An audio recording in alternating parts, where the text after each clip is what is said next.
On today's show, we'll be covering witches, shadow people, protective spirits, premonitions, and much more.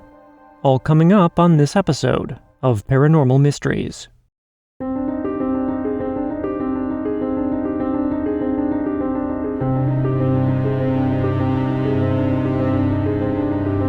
Thank you for joining me, and welcome to another week of Paranormal Mysteries.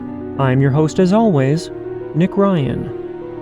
I hope you all had a great weekend, and before we start today's episode, I'd like to thank Jandy and Chana for their support and generosity.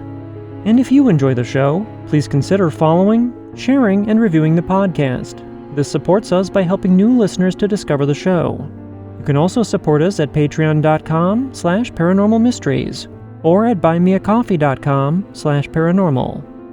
And if you'd like to share your paranormal encounter on the podcast, you can submit your story through email at paranormalmysteriespodcast@gmail.com, through voice message at speakpipe.com/paranormalmysteries, or on our website at paranormalmysteriespodcast.com. And of course, all these links can be found in the show notes. And with all that being said, our first listener story comes to us from Beth, and Beth's story is called My Personal Nightmare. Beth says, "Hi, I've only just recently started listening to your podcast, and I've got to tell you that my children and I love what you do, and that you have a safe place for those of us who have what some may call a hindrance, but what I call a gift." One of your fellow podcast listeners shared her story, and I believe her name was Ashley. I hope Ashley can hear this tonight, so that she may know that she is not alone in her experiences. And I too am from a very, very long line of witches. I have known for many years that we, my family and I, were special or different, but in a good way. You see, my mother is what you might call a guide. She feels, sees, and hears them. Me, on the other hand, I can hear and feel them, and by them I mean the poor souls that are stuck between what is our conscious world and what is their unconscious. My story starts long ago when I was just 6. I realized my gifts when I was asleep one night in my bed with my older sister, and I remember being fast asleep, and all of a sudden I heard a man scream, "Wake up!" He had to have been really close because I can still feel his breath in my ear. I jumped up as my sister laid fast asleep beside me, and I looked around, but I didn't see anyone. I put on my light, and when I did, my mom was at the door. It scared me, and I went running to her and told her everything that had just happened. She sat down, pulled me close, and said, "I know, baby, I know. I followed him in here, and I told him to go away, and that he is not welcome and will not be welcomed in this home. And if he didn't leave, I would send him right where he needed to go." I was confused at first, and then she said, "Baby, you need not fear anything or anyone that comes in here, and if they bother you and you don't want to hear about it, tell them to go away, and that they're not welcome. God and His life protects you and your surroundings. Once you fear them and they see the fear, that is what brings them back. You have to stand firm and stand your ground because they want what they do not have, and that is life. Some just want to be guided, but others are no good, and it's up to you to discern which one is good and which one is bad." I told her about the girl whose name was Amber. She was my imaginary friend. She said, "Well, baby, ever since you were a little girl, I've been getting you ready so that you would know how, when, and why this is going on." She then proceeded to tell me about the long line of witches that resided in our family, dating back centuries. "Your mama did the right thing, Ashley. I just wanted to let you know that everything she did was correct. Do not fear them, and you're not alone. There's a lot of us out there, some of us who know how to handle them, and some of us give in to them. You just have to figure out which one you are. You seem strong, so you know what you want and what you don't want." Thank you for letting me share my story, and God bless all of you. Thanks again, Beth. Our next story of the night comes to us from Abel, and Abel's story is called Bright Humanoid Silhouette.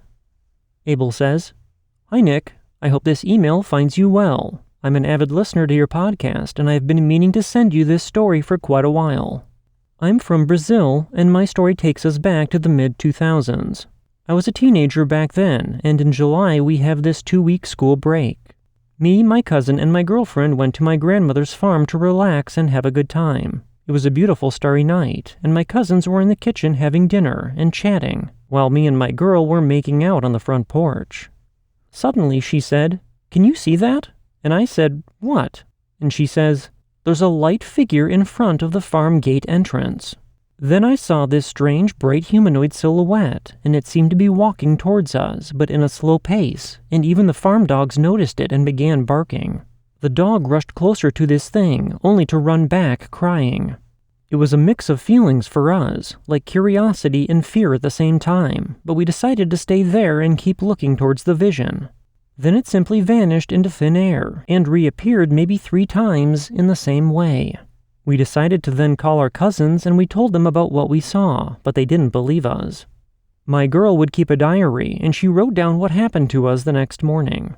She called what we saw the farm's ghost, but actually I don't think it was a ghost.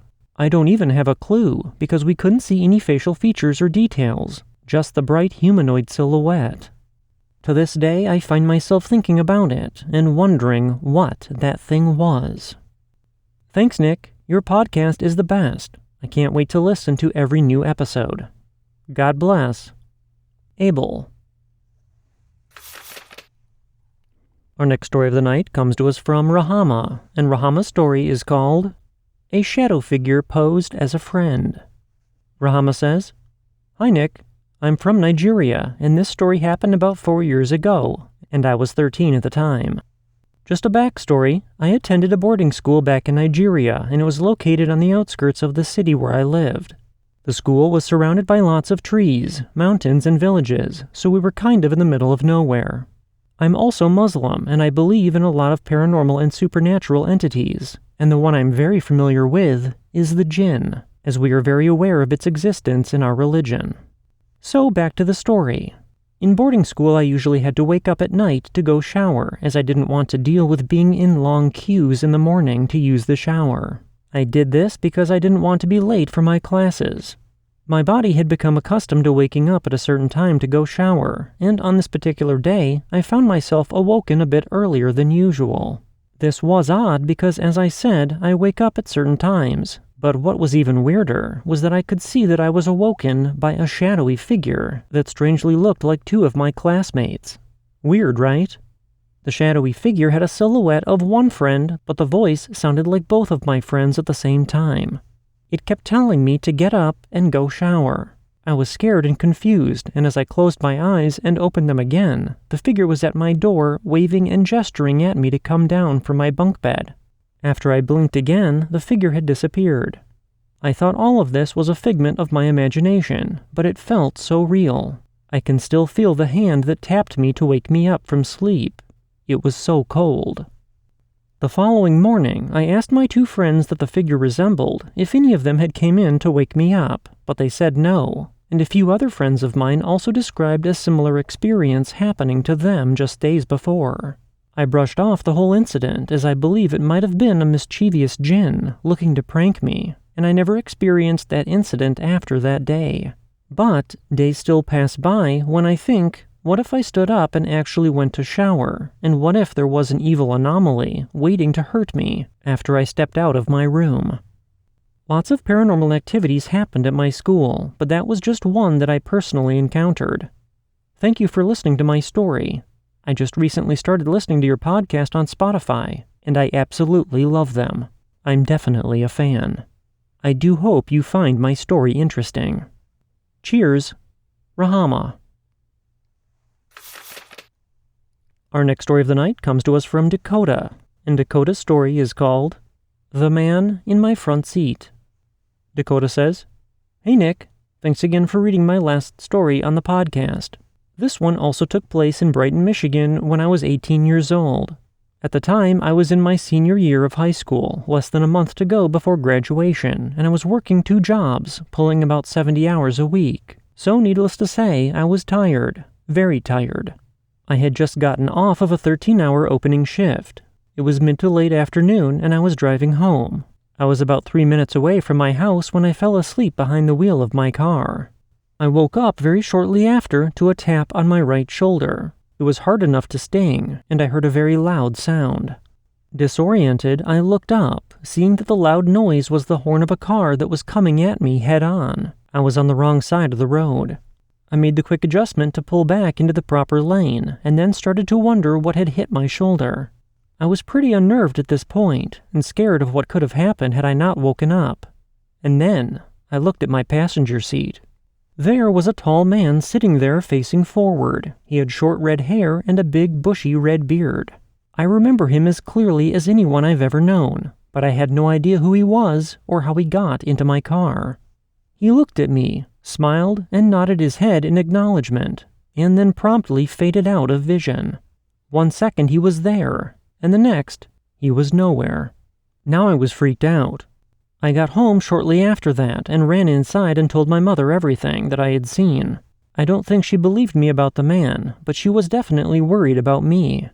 I slept for the next 17 hours or so, as I had the next day off. After that, I cut down my hours at work and took on a more manageable schedule, all of which improved my health at the time. The true shock came about 4 months later when I was sitting in my mom's room going through old photographs that she had been sorting to make a presentation for my grandparents' anniversary. She turned around one of the photos to show me a picture of my oldest sister as a baby. When my eyes went wide, she was confused, but I pointed at the picture and said, "That's the man who woke me up when I fell asleep behind the wheel. He was in the picture looking exactly as I had seen him holding my sister." My mother asked if I was absolutely sure, and I said yes. She then told me, "That's my brother, your Uncle Kenny." My Uncle Kenny died from the result of a hunting accident 5 years before I was born. I had seen pictures of him when he was younger, but he looked similar to how he did closer to the end of his life, when he appeared to save me. I have seen him a few times since, and whenever I see him, I know I will be safe, but to stay vigilant. He has been there for multiple near-miss experiences now, including helping me survive a deadly car crash, driving off a dark spirit in one of my college dorm rooms, and being present when I was hit by a car as a pedestrian. I know he is watching out for me, and I am so grateful for it. I don't know if I believe in guardian angels, but I know that I have a protector of some sort. Thanks for all you do, Nick. Take care and keep up the good work. Dakota. Our next story of the night comes to us from Ashley, and Ashley's story is called Death Premonitions. Ashley says, "Hi Nick, thanks again for reading my story recently. It was strange hearing it told from someone else, and I feel fully connected to the paranormal mysteries community now. It inspired me to share more, so here's a story of the time that I believe I predicted a natural disaster. Here is a little bit of backstory. I come from a family of witches trailing back to Central America. I've never met them myself, but I have dreamt with them. I had always been attracted to the paranormal and witchcraft, but I never knew that there were witches in my family. Not until I was in my teens and things started getting weird for me. I have predicted 5 deaths within my family and friends. When a person of my family or a close friend of the family dies, I hear a specific call from a bird. It's a strange, loud, and short, vibrating call. I never associated it with a warning for death until my mom heard it while we were together and she brought it up. I've only heard this bird call when someone is going to pass. It's a warning. It was 2010, and I'm 17, and I was having a peaceful dream. I was dreaming that I was in my backyard at night with 3 friends. The only light was coming from the moon, so it was a little eerie. These friends were not my close friends, but friends that I was close to when I was much younger and had drifted away from. Once I saw them, I knew I was dreaming. They all got into the pool, went for the deep end, and egged me on to get in.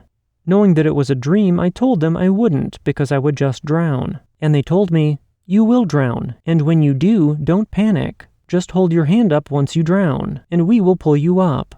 I decided to trust them, and I jumped in. Sure enough, I started to drown. I did not panic, and as I couldn't breathe any longer, I calmly held out my hand. Someone quickly and gently grabbed it and pulled me up. I then appeared in a different place from when I jumped in a white place. An angel was the one who pulled me out of the water, and he was now leading me further into this space. I call it a space because it was a very clear and bright white room, or place that was somehow foggy as well. There were no real barriers or walls that I could see, and there were about 3 people in front of me that I was getting closer to. They were angels and Jesus. I lock eyes with who I absolutely knew was Jesus, but I don't say his name or anything. I'm just in awe, shock, and almost afraid. Is this real? I'm not sure how to explain the reaction, but it's a fraction of a second. Once he quickly noticed me in that second, he calmly tells me, "Don't be afraid, Ashley," and I'm immediately relaxed like the push of a button, and he has my full attention. He then tells me, "Do not be afraid. Stay with me, and everything will be okay. Always." I respond, "Yes, I will," and he smiles, and I wake up. As soon as I'm up, I run around the house to try to find someone to tell, anyone, just to tell them what happened. I dreamt with Jesus. I live with my 2 parents and 3 siblings, and no one was home. I'm running around every room, crying and calling names. I didn't really realize I was crying the whole time until I stopped looking and just sat curled up on the couch, crying of happiness. I sat there crying and I wrote down on a piece of paper what he had said to me so I wouldn't forget it. I was overwhelmed with so much happiness, and it's never happened to me before. It's about an hour or 2 until my parents come home, and I start tearing up with happiness, telling my mom as she's putting her stuff down. She just about drops her bags and looks at me with so much fear. I'm confused. She then starts tearing up, and it takes forever for her to speak. She tells me that something extremely horrible is going to happen today or tomorrow. She says there will be so much death, but that nothing will happen to me, and that this is a serious warning. The fuzzy feeling of my dream went away, and I was now extremely nervous. This is not the first time I've felt this terrifying feeling of certainty of something so uncontrollable. It's the feeling I have whenever I hear that damn bird, times 3. Later that same day, a tsunami hit Haiti, triggered by a 7.0 magnitude earthquake, and was said to have claimed over 250,000 lives. I believe this was what the warning was for. When my mom told me about the warning, she told me how she knew what it meant. She says that she's dreamt with Jesus too once, when she was a teen, when she told her mom, and my grandma told her the same thing was going to happen. A lot of people will die, but she will survive. This was 1976, and the day after my mom's dream, she woke up to a 7.5 magnitude earthquake in Guatemala. It absolutely destroyed her house and town. The streets shifted apart, fires erupted, and many buildings were destroyed. She said it lasted so long. It was said to have claimed 23,000 lives and injured over 70,000, leaving thousands homeless, including my mom. This is where her fear came from, and that feeling of certainty. I still have that sheet of paper, and I carry it in my wallet, and I look at it sometimes as a reminder. Thank you and your listeners for this amazing space. Stay safe out there. Ashley. Our next story of the night comes to us from Velton, and Velton's story is called Spirit Being and a Recurring Dream.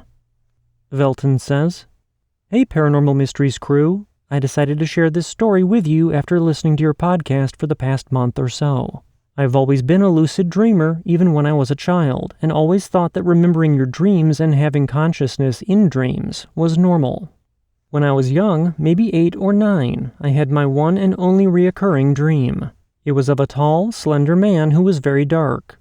The dream would always start the same with me sleeping in my bed, except the curtain would be open. I always drew them closed before going to bed, so I knew I was dreaming. This dark, slender being would stretch his limbs over the back fence and walk around my house, seemingly trying to find an opening. Each night for 5 nights in a row, this being would come, and his need to enter my house would intensify. He would tap on the doors and even urinate around the house, and I could see this even though I was in bed sleeping, too scared to move. On the 5th night, he sat on my back step and tapped on the back door. I slowly crawled out of bed and went to the edge of my room, and I focused on the thick brick wall to block him. I focused all night as he tapped, trying to enter, and I woke up feeling exhausted. When I got up the next day, my mother mentioned that the lock on the back door was broken and needed replacing. I went out expecting the lock to be in pieces, but it was just the mechanism. but it was still really weird. It gets even stranger when years later, in my mid-20s, I randomly met a man who was indigenous and said that he was the seer for his tribe. He told me that I needed to get rid of the wall. I flipped out and instantly remembered the dream. Walking home, I found a card in my pocket, and it was from a woman who reads numerology. I went to see her, and without mentioning anything, she said she wanted to do a movement. That seemed random, but I agreed. She held the space and put her hands on my shoulders, nearly touching. In a moment, I took a deep breath and I left my body, which I've never done without being asleep. I had a vision. I was in space, but everything was black. I was trying to find where I was, and I saw a very old and frail being in front of me. He looked like a lizard, but humanoid. He shifted his arm to reveal a huge golden door, and inside was a library. He showed me my book, which was made of holographic images of me in different bodies. I came back and had a sense that he was the same dark, slender man, and that the wall that I had made had locked us together. And although it was only 10 or so years for me, for him it was centuries, and he no longer had bad intentions for me. Now he has come to me in times of hardship, and is a helpful spirit. Sometimes things that might seem dark can turn, and like us, we grow, and our intentions change. Thanks for hearing my story, Nick. I hope it may be helpful to someone. Our next story of the night comes to us from Oznet, and Oznet's story is called Someone is Watching. Oznet says, "Hello from Israel, and thank you for creating a platform for our experiences. Some years ago, as a newlywed couple, we bought a nice and small apartment. We moved since then, but from time to time I recall the experiences there. Soon after we moved in, I started feeling a strong sensation of someone watching me inside the apartment, and of course, no one was there. I tried to ignore the feeling and went on with my life. Time passed and my baby girl was born, and the feeling of someone present in the apartment kept on. One day I saw my baby girl looking at some point in the air and smiling, but I said to myself that it was just my imagination. A year passed and my neighbors from upstairs moved out, and a young couple bought the apartment above us. They completely renovated the apartment, and it took them a few months until finally it was ready, and they moved in. I didn't get to know them well, because only a week later, they left. The wife just left everything in the place, and sent for people to pack their belongings. I ran into her husband in the hallway, and he was there for moving out, and I asked him why, what happened, and he told me that his wife didn't want to stay there one more day in that apartment, because she was sure that there was a ghost watching her. So was it my imagination, or did someone's soul linger on in that building?" Our next story of the night comes to us from Becky, and Becky's story is called Shadow People. Becky says, "I've just recently started listening to your podcast, and I find it very interesting. I've had a few different types of unexplained or paranormal experiences, and I'll start with the very first one I can remember. From about the age of 3 to about 9 years of age, my family lived in a very old farmhouse in a rural area about an hour from Ottawa, Ontario. My bedroom was to the left of the top of the stairs on the second floor. My parents would leave the hall light on after putting my younger brother and I to bed, and when they came up to bed, they would turn off the light. I've always been a bit of a night owl, so I would sit at my bedroom door reading books until I heard my parents coming up. I would then quickly get into my bed and pretend to sleep. I'm not sure if this started when we moved in or when it really started happening, but after my parents would go to bed, some time would pass, and me being as young as I was, I'm not really sure how much time.